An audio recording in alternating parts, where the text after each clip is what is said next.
मोदी एक अनपढ़ जाहिल है।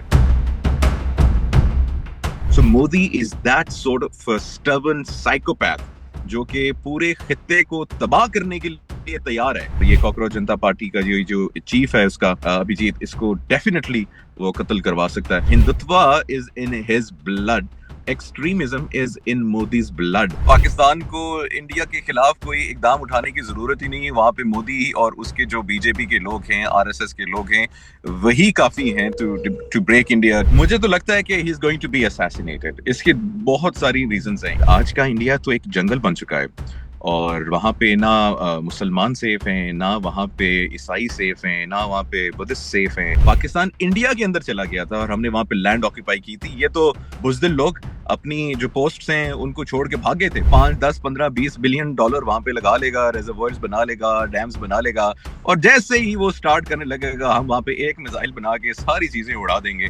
So it's a game of 60 seconds for us. हम इस बार अंदर घुसेंगे तो वहां पे अपना झंडा गाड़ेंगे और वो जगह छोड़ेंगे नहीं। And will cut out Kashmir and will break India into 38 parts. Mark my words.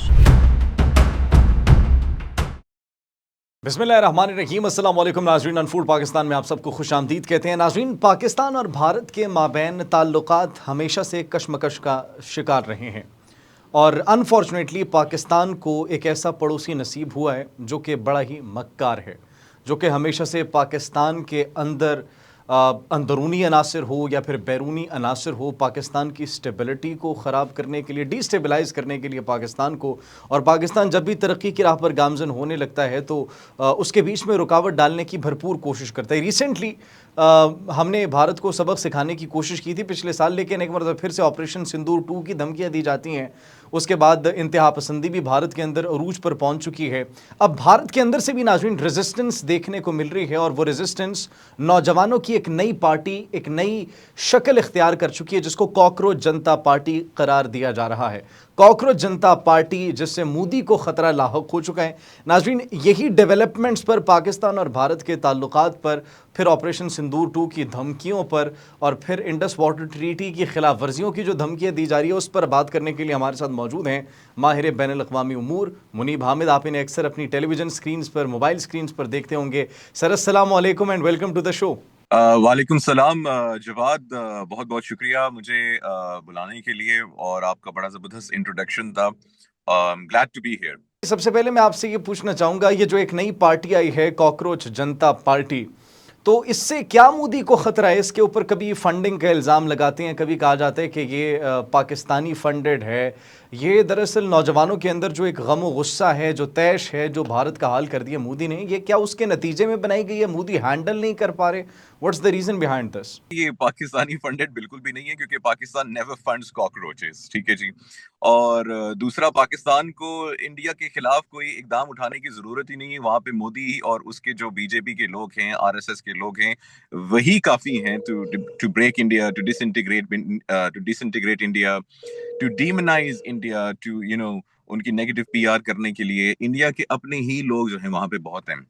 अब ये जो कॉकरोच जनता पार्टी है, जिस तरीके से हम लोग देखते हैं कि इंडिया में जो भाई बीजेपी की हुकूमत है, आरएसएस बैक्ड जो एक्सट्रीमिस्ट आइडियोलॉजी है, उसको वहां की यूथ जो है, जो जेन जी है, वो रिजेक्ट कर रही है और रिजेक्ट कर चुकी है। और ये मैस रिजेक्शन है जो कि एक कॉकरोच जनता पार्टी बनकर आई है। और ये अब कॉकरोच जनता पार्टी इतना क्यों जो है ना गले की हड्डी बन चुकी है मोदी के लिए, because Modi has lost against Pakistan. He is lost in the international arena. Geopolitics में वो हार चुका है, फॉरेन पॉलिसी में वो हार चुका है, इकोनॉमिक्स में वो हार चुका है, डिफेंस में वो हार चुका है। धुरंधर बना के उसने कहा कि जी मैं बॉलीवुड पे जीतने की कोशिश करूंगा, लेकिन वहां पर भी वो जो है वो हार चुका है। तो एक हारा हुआ खिलाड़ी है मोदी, और अब जिससे उसके अपने मुल्क के बच्चे नहीं संभाले जा रहे हैं, और वो उनके खिलाफ कभी जो है अटैक करता है उनको कत्ल करने के लिए। मेरे ख्याल से अभिजीत के ऊपर मेरे ख्याल से कोई डेथ, उसको थ्रेट्स भी हैं और उसको मैसेजेस भी गए हैं कि चुप कर जाओ, नहीं तो हम तुम्हें जो है ना कत्ल कर देंगे। तो इंस्टेड ऑफ क्या कह सकते हैं, एक चेंज को एक्सेप्ट करने के बजाय, अपनी गलतियों को तस्लीम करने के बजाय, बिकमिंग अ लीडर, एक लीडर होता है कि अपनी को एक्सेप्ट करता है। और एक लीडर की बेस्ट निशानी यही होती है कि वो अपनी हार को तस्लीम करता है और आगे बढ़ता है। ठीक है यार, आप लोग पाकिस्तान से 2025 में हार गए हो, आपकी फॉरेन पॉलिसी ठीक नहीं है, आपकी पॉलिसीज ठीक नहीं है, एक्सेप्ट करें, उसको मेंड करें। हम बहुत अच्छे पड़ोसी हैं, यकीन करें। अगर आप हमारे पास आएंगे और आप कहेंगे ना कि यार पाकिस्तान मुझे फॉरेन पॉलिसी बनाने में मदद करे, क्योंकि पाकिस्तान की फॉरेन पॉलिसी माशाल्लाह से इस वक्त जो है टॉप क्लास जा रही है, टियर 1 जा रही है, तो यकीन करें, as good neighbours we will help India. और हम आज भी भारत की मदद करने के लिए तैयार हैं। अगर उन्हें फॉरेन पॉलिसी डिजाइन करनी है, अपने डिफेंस में उन्होंने अपनी इंप्रूवमेंट्स लेकर आनी है, हम आपके पायलट्स को तैयार करने के लिए तैयार है, उनको ट्रेन करने के लिए तैयार है। वो मैंने एक बड़ी मजे की पोस्ट देखी जवाद, और उसमें ना बड़ा इंटरेस्टिंग पोस्ट थी कि congratulations to the entire Indian Air Force and to the Indian people. Why? Because today an Indian Air Force plane jet landed safely in the airport. अच्छा, वैसे आपको लगता है कि वो हमसे ट्रेनिंग लेंगे, वो हमसे तैयारी लेंगे? वो तो ऑपरेशन सिंदूर 2 की धमकियां देते हैं, उनका तो अभी तक ऑपरेशन सिंदूर 2 नहीं खत्म हुआ। अच्छा, ये मैंने इसलिए बोला है क्योंकि जब आप इंडियन प्रोग्राम्स पे जाए ना, तो वहां पे बैठ के जो उनके एंकर्स होते हैं ना, वो पाकिस्तान के एनालिस्ट को जो है ना सजेशंस दे रहे होते हैं कि देखें हमारी इकोनॉमी इतनी बड़ी है, हमारी डिफेंस इतनी बड़ी है, हम ये इतना बड़ा कुछ है, हम आपके बड़े भाई हैं, आप हमसे मदद लेना चाहें तो ले सकते हैं। तो बेटा पहले मदद देने वाली पोजीशन में तो आओ, जो ये बैठ के आप लोग वहां पे स्टेटमेंट्स दे सकते हो। पाकिस्तान इज अल्हम्दुलिल्लाह in that position. Pakistan is training global pilots, Pakistan middle east के पायलट्स को ट्रेन कर रहा है। पाकिस्तान के पायलट्स जो हैं ऑस्ट्रेलिया में जाके जीत रहे हैं, यूएस में जाके जीत रहे हैं, यूके में जाके जीत रहे हैं, यूरोप के अंदर जाके जीत रहे हैं। वो अपना लोहा मनवा रहे हैं। लोहा पता क्वालिटी के ऊपर मनवा रहे हैं, इस तरह नहीं मनवा रहे, गिर गिर के नहीं मनवा रहे। तो पाकिस्तान की माशाल्लाह से we do have the quality. और मैं ये बिल्कुल कह सकता हूँ हम एक अच्छे पड़ोसी हैं, और हमें अपने जो छोटे भाई है या जो हमसे छोटा है, तो हम उसका ख्याल रखने के लिए तैयार हैं। बस वो थोड़ी सी इज्जत करना सीख ले, वो अपना तकब्बुर तोड़ दे, और वो अपनी ये जो झूठी आकड़ है इससे साइड पे हट जाए, और एक रीजनेबल बंदा अपना प्राइम मिनिस्टर लेकर आए। Today Pakistan is willing to talk with India for peace and for peace. लेकिन अगर ये लोग समझते हैं ऑपरेशन सिंदूर 2.0 इन्होंने स्टार्ट करना है, तो पहले हमने आपका सिंदूर उजाड़ा था, तो 2.0 पे आ जाए तो फिर हम जो बाकी रह गया था आपका वो भी उजाड़ देंगे। वैसे मेरे ख्याल से इसका रिस्पांस तो पाकिस्तान ने दे दिया कि अगली जंग अगर होगी तो पाकिस्तानी रॉकेट फोर्स के कमांडर जो थे कि जनरल नुमान ज़करिया, ये वाज सेइंग कि उसका फैसला मिनटों में नहीं बल्कि सेकंड्स में किया जाएगा। ये तो डिसाइडेड है। अब लास्ट टाइम आपको याद होगा जब हमने 2025 के अंदर पाकिस्तान इंडिया की जंग हुई थी, तो पाकिस्तान ने बहुत सारी इंडियन लैंड ऑक्यूपाई किए थे। पाकिस्तान कश्मीर के अंदर चला गया था, पाकिस्तान इंडिया के अंदर चला गया था, और हमने वहां पे लैंड ऑक्यूपाई की थी। ये तो जो है बुजदिल लोग अपनी जो पोस्ट्स हैं उनको छोड़ के भाग गए थे, तो पाकिस्तान है वाज इनसाइड इंडिया। तो इस बार ये पैगाम है मेरा इंडियन आर्मी को, मिलिट्री को, या जो भी उनका डिसीजन मेकर है, कि if you try this time, तो ट्रस्ट मी, एंड ये वर्ड्स रिकॉर्ड करके रख लें कि द ऑक्यूपाइंग टेरिटरी, जो हम इस बार अंदर घुसेंगे तो वहां पे अपना झंडा गाड़ेंगे और वो जगह छोड़ेंगे नहीं, and will cut out Kashmir and will break India into 38 parts, mark my words. Pakistani army को कैसे हैंडल कर पाएंगे मुनीब साहब? वो तो फ्रीडम फाइटर्स को नहीं हैंडल कर पा रहे। Pakistani army and freedom fighters literally they come level 3-4 पे। ये सबसे पहले पाकिस्तान की आवाम को, पाकिस्तान की यूथ को, पाकिस्तान के सोशल मीडिया वॉरियर्स को हैंडल नहीं कर सकते। 2025 का एग्जांपल है, पाकिस्तान की यूथ ने डिजिटल मीडिया के ऊपर ऐसे ऐसे जबरदस्त मीम्स बनाए, और आपने अपने दुश्मन को जंग लड़ने से पहले ही साइकोलॉजिकली डिफीट कर दिया। मतलब एक लाहौर की लड़की है, वो कह रही है कि यार अभी अटैक नहीं करना, मेरे जंग का सूट नहीं सिला, ठीक है। और मतलब कि Indian public was of the opinion कि यार हम ये किस कौम से लड़ रहे हैं जो कि जंग को एंजॉय कर रहे हैं, लाइक इट्स अ फेस्टिवल। हम नहीं लड़ते इनसे, हम लड़ ही नहीं सकते, और आप वाकई ही नहीं लड़ सकते। आपके ड्रोन्स को हमारे जो पाकिस्तानी शहरी हैं वो गिरा रहे थे अपनी बंदूकों से, अपनी गोलियों से। तो फौज सेकेंडरी है। ये तो इनको इतनी चपेड़ें पाकिस्तान की अवाम ने मारनी, पाकिस्तान के बच्चों ने मारनी है कि इनके मुंह लाल हो जाने हैं। अच्छा, हम कॉकरोच जनता पार्टी पर बात कर रहे थे, तो अभी रिसेंटली 6 जून को आने का फैसला भी किया है अभिजीत दिपके ने, जो कि फाउंडर है कॉकरोच जनता पार्टी के। तो अगर हम मौजूदा हालात को देखें, असर हाजिर को देखें, तो भारत के अंदर जिस तरीके से इंतहा पसंदी उरूज पर है, जिस तरीके से माइनॉरिटीज़ के साथ सलूक किया जा रहा है, और जो भी आवाज़ उठती है मोदी के ख़िलाफ़ उसको दबा दिया जाता है, तो do you think it is a good decision कि वो आ रहे हैं एहतजाज करने के लिए, पीसफुल प्रोटेस्ट करने के लिए? क्योंकि भारत के अंदर तो सिर्फ लाठी चलती है और सिर्फ इंतहा पसंदी नज़र आती है। मुझे तो लगता है कि he is going to be assassinated. इसकी बहुत सारी रीजंस हैं। एक, अगर वो आता है और वो सक्सेसफुली एहतजाज करता है और उसका वो कामयाब हो जाता है, तो जो ये कॉकरोच जनता पार्टी है, इट इज अभी तो एक सोशल मीडिया सेंसेशन है, ठीक है। तो अगर ये ऑन ग्राउंड इसको कामयाब होने देते हैं, so it is going to become a political very powerful ground movement against BJP and RSS. और बीजेपी को सिर्फ मोदी को सेव नहीं करना, बीजेपी को योगी आदित्यनाथ को भी सेव करना है, जो कि मोदी के बाद उनका प्राइम मिनिस्टर बनने के लिए जो है क्यू में खड़ा है। तो आई थिंक क्लियरली कि Modi is never going to allow this, and I think Modi is possibly going to assassinate him, और Modi is going to try to do something against him. और ऑलरेडी उसको डेथ थ्रेट्स मौजूद हैं, उसको उसने उसका जिक्र भी किया है अभिजीत ने। तो मुझे तो लगता है कि मोदी ये बर्दाश्त नहीं कर सकता कि कोई भी पावर जो है वो उसके आगे खड़ी हो जाए, बिकॉज ये एक आइडियोलॉजिकल जंग है। Modi is fighting an ideological extremist religious war, जिसमें वो कहते हैं कि ये पूरा खिता जो है ये सिर्फ हिंदुओं का है। हालांकि यहाँ पे हिंदू ने कभी भी हुकूमत नहीं की। इंडिया और ये पूरा जो लैंड है, इसके ऊपर या तो मुसलमानों की हुकूमत रही है या तो अंग्रेजों की हुकूमत रही है। ये हिंदू पता नहीं कहाँ से और कौन सी स्टोरी बुक सुन के कहते हैं कि यहाँ पे सिर्फ हिंदू ओनली यहाँ पे जो है ना लोग रहेंगे। This is an ideological war for Modi, so we need to understand कि वो आइडियोलॉजिकली उसके साथ अलाइंड है, और उसके अलाइनमेंट को रोकने के लिए या उसके टारगेट्स को, एम्स को अचीव, उसको रोकने के लिए या उसको स्लो डाउन करने के लिए कोई भी चीज जो हमने देखी है कि ही गुजरात में उसने क्या किया, he murdered and slaughtered people, Muslims. तो he would not hesitate to kill Abhijit and to step on this cockroach and finish it once and for all. Modi has the capacity, he has the mentality, he has the strength, on ground भी है, तो वो किसी भी तरीके से इसको जो है सबोटाज भी कर सकता है। और ये कॉकरोच जनता पार्टी का जो चीफ है उसका अभिजीत, इसको डेफिनेटली वो कत्ल करवा सकता है, क्योंकि अगर इसको कामयाब होने दिया तो ये मोदी के लिए उसके गले का जो है ना, गले का हड्डी बन जाएगी। अच्छा, ये मोदी के ख़िलाफ़ जो भी तनकीद करता है, मोदी की पॉलिसीज़ पर तनकीद करता है, भारत के अंदर डेवलपमेंट की बात करता है, और भारत के अंदर जो मोदी की नाक़िस पॉलिसीज़ की वजह से जो भारत जिस दौर से इस वक्त गुज़र रहा है, तो उसको एंटी इंडिया का टाइटल, एंटी इंडिया का लेबल दे दिया जाता है, उसको पाकिस्तानी डिक्लेयर कर दिया जाता है। Why it is? क्या मोदी हैंडल नहीं कर पाते हैं? उनकी परफॉर्मेंस ही ज़ीरो रही है कि उनको अपनी परफॉर्मेंस से जवाब दे सकें? देखिए, दो चीजें होती हैं जब आप हुकूमत में आते हैं ना, तो या तो आप अवाम के लिए आते हैं, या तो फिर आप अपनी पर्सनल आइडियोलॉजी के लिए आते हैं, या अपने पर्सनल गेन्स और एम्स के लिए आते हैं।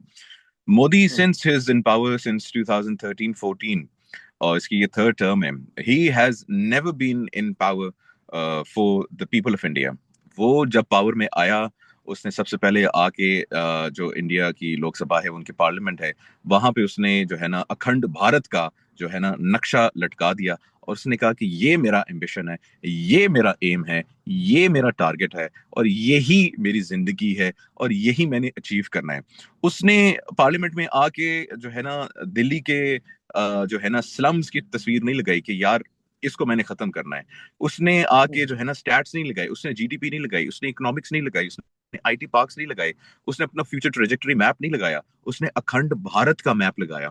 तो विच डिफाइंस के Hindutva is in his blood, extremism is in Modi's blood, और उसका जो टारगेट है, that is not the socio और इकोनॉमिक डेवलपमेंट ऑफ इंडिया। उसका टारगेट है कि ये जो पूरा खित्ता है, इसको मैंने अखंड भारत में कन्वर्ट करना है। और उनका जो एक एहसास से महरूमी है कि हम अब तक अपने ही खित्ते में जो है population, majority of the population होने के बावजूद अपने ही खित्ते में आज तक हम गुलाम रहे हैं, हम हुकूमत नहीं कर सके। तो उनका वो ख्वाब है कि हम इस खित्ते में हुकूमत करना चाहते हैं, और यही उनका अल्टीमेट विजन है।